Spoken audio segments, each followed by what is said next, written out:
I have a confession to make. But first, I want you to make a little confession to me. In the past year, I want you to just raise your hand if you've experienced relatively little stress. Anyone? How about a moderate amount of stress? Who's experienced a lot of stress? Yeah, me too. But that is not my confession. My confession is this: I'm a health psychologist, and my mission is to help people be happier and healthier. But I fear that something I've been teaching for the last 10 years is doing more harm than good, and it has to do with stress. For years, I've been telling people stress makes you sick. It increases the risk of everything from the common cold to cardiovascular disease. Basically, I've turned stress into the enemy. But I've changed my mind about stress. And today, I want to change yours. Let me start with the study that made me rethink my whole approach to stress. This study tracked 30,000 adults in the United States for 8 years. And they started by asking people, how much stress have you experienced in the last year? They also asked, do you believe that stress is harmful for your health? And then they used public death records to find out who died. Okay, some bad news first. People who experienced a lot of stress in the previous year had a 43% increased risk of dying. But that was only true for the people who also believed that stress is harmful for your health. People who experienced a lot of stress but did not view stress as harmful were no more likely to die. In fact, they had the lowest risk of dying of anyone in the study, including people who had relatively little stress. Now, the researchers estimated that over the 8 years they were tracking deaths, 182,000 Americans died prematurely, not from stress, but from the belief that stress is bad for you. That is over 20,000 deaths a year. Now, if that estimate is correct, that would make believing stress is bad for you the 15th largest cause of death in the United States last year, killing more people than skin cancer, HIV, AIDS, and homicide. You can see why this study freaked me out. Here I've been spending so much energy telling people stress is bad for your health. So this study got me wondering, can changing how you think about stress make you healthier? And here the science says yes. When you change your mind about stress, you can change your body's response to stress. Now, to explain how this works, I want you all to pretend that you are participants in a study designed to stress you out. It's called the social stress test. You come into the laboratory, and you're told you have to give a 5-minute impromptu speech on your personal weaknesses to a panel of expert evaluators sitting right in front of you. And to make sure you feel the pressure, there are bright lights and a camera in your face, kind of like this. And the evaluators have been trained to give you discouraging nonverbal feedback, like this.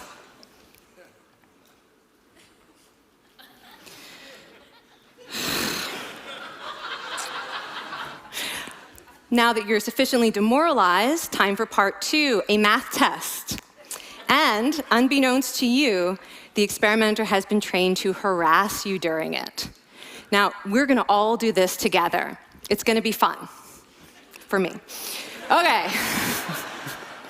I want you all to count backwards from 996 in increments of 7. You're gonna do this out loud as fast as you can, starting with 996. Go. Go faster. Faster, please. You're going too slow. Stop, stop, stop, stop. That guy made a mistake. We're gonna have to start all over again.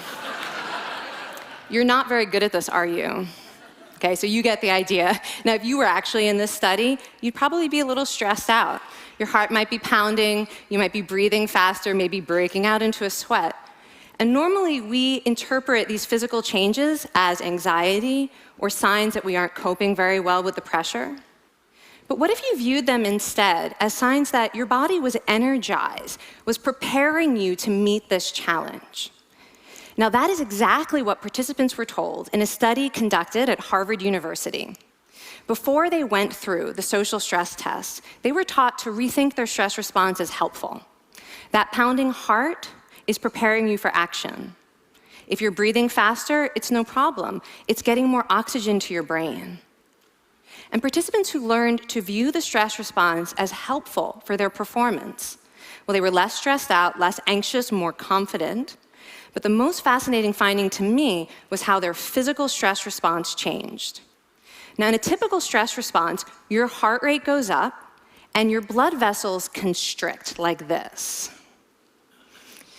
And this is one of the reasons that chronic stress is sometimes associated with cardiovascular disease. It's not really healthy to be in this state all the time. But in the study, when participants viewed their stress response as helpful, their blood vessels stayed relaxed like this. Their heart was still pounding, but this is a much healthier cardiovascular profile.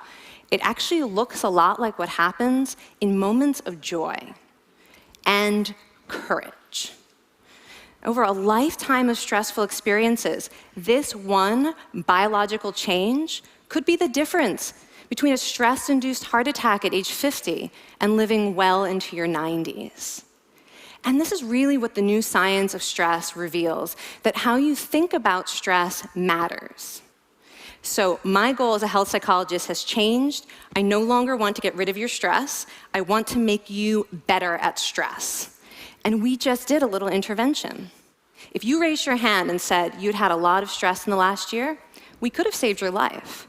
Because hopefully the next time your heart is pounding from stress, you're going to remember this talk, and you're going to think to yourself, this is my body helping me rise to this challenge. And when you view stress in that way, your body believes you, and your stress response becomes healthier. Now, I said I have over a decade of demonizing stress to redeem myself from. So we are going to do one more intervention. I want to tell you about one of the most underappreciated aspects of the stress response. And the idea is this: stress makes you social. To understand this side of stress, we need to talk about a hormone, oxytocin. And I know oxytocin has already gotten as much hype as a hormone can get. It even has its own cute nickname, the cuddle hormone, because it's released when you hug someone. But this is a very small part of what oxytocin is involved in. Oxytocin is a neurohormone. It fine-tunes your brain's social instincts. It primes you to do things that strengthen close relationships. Oxytocin makes you crave physical contact with your friends and family. It enhances your empathy. It even makes you more willing to help and support the people you care about. Some people have even suggested we should snort oxytocin to become more compassionate and caring. But here's what most people don't understand about oxytocin. It's a stress hormone. Your pituitary gland pumps this stuff out as part of the stress response. It's as much a part of your stress response as the adrenaline that makes your heart pound. And when oxytocin is released in the stress response, it is motivating you to seek support. Your biological stress response is nudging you to tell someone how you feel instead of bottling it up.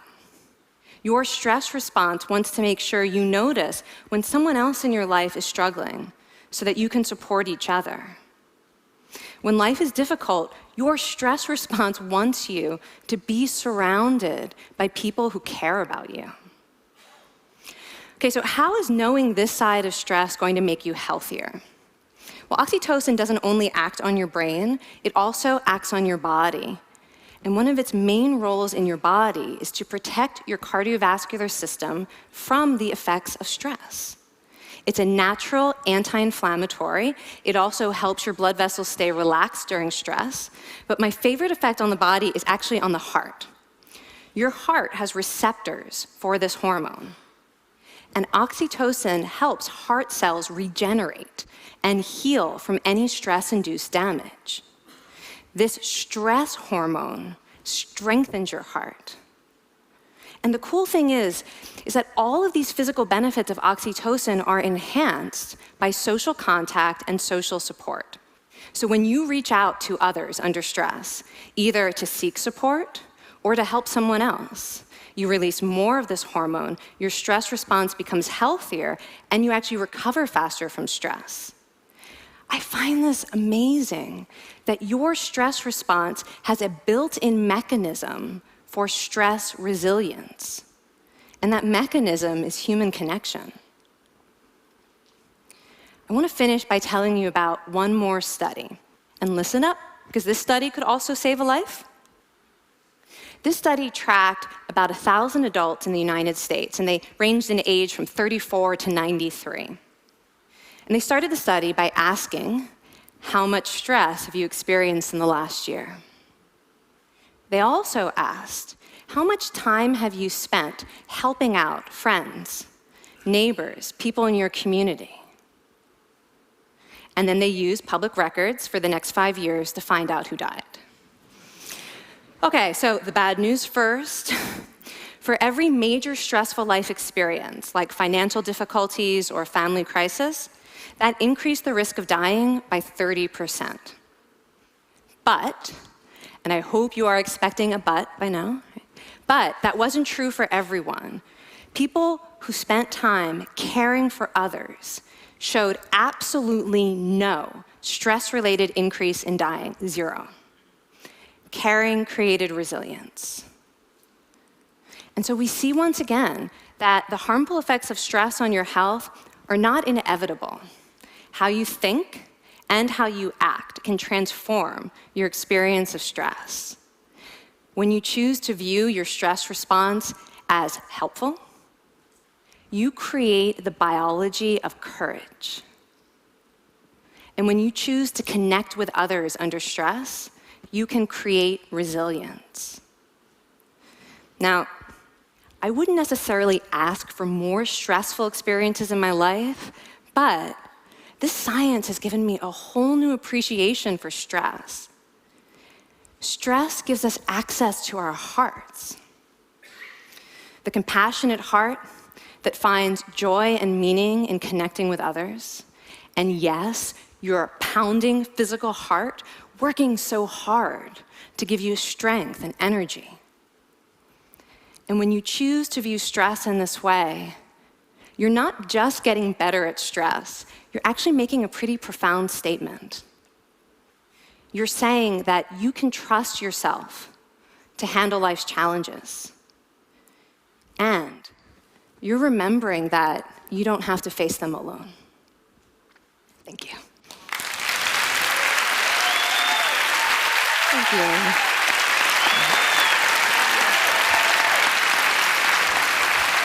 I mean, this is kind of amazing what you're telling us. It seems amazing to me that a belief about stress can make so much difference to someone's life expectancy. How would that extend to advice? Like if someone's making a lifestyle choice between, say, a stressful job and a non-stressful job, does it matter that which way they go, that it's equally wise to go for the stressful job so long as you believe that you can handle it in some sense? Yeah, and one thing we know for certain is that chasing meaning is better for your health than trying to avoid discomfort. And so I would say that's really the best way to make decisions, is go after what it is that creates meaning in your life, and then trust yourself to handle the stress that follows. Thank you so much, Kelly. Thank you. It's really cool.